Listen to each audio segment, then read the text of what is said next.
What's up guys? In this tutorial, I will show you how to insert a video into your PowerPoint presentation. Whether you're a student, a professional, or someone who enjoys making dynamic presentations, adding video can significantly enhance the impact of your slides. First, ensure you have your PowerPoint presentation open and ready. Navigate to the slide where you want to insert the video.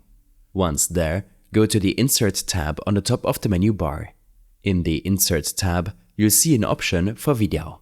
Click on this, and a drop-down menu will appear with multiple choices: video on this device, stock videos, or online videos. If you want to include a video hosted online, such as on YouTube or another platform, select online videos. This option is particularly useful as it allows you to embed a video directly into your presentation without increasing the file size of your PowerPoint document. Once selected, you'll be prompted to paste the URL of the video you wish to include. After pasting the URL, click the Insert button, and the video will be embedded directly into your chosen slide. For videos on your device, if the video you want to add is stored on your computer, select Video on this device from the drop-down menu. This will open a File Explorer window.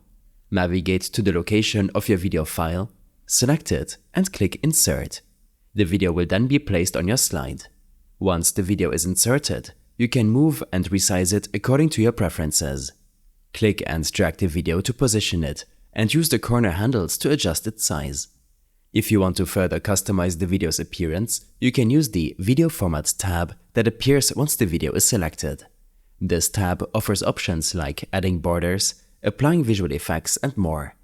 Inserting a video into your PowerPoint slides is a straightforward process that can make your presentations more engaging and informative. Experiment with different videos to see how they can complement your presentation's content. I hope this helped you out. Leave a comment if you have any questions, and see you in the next one.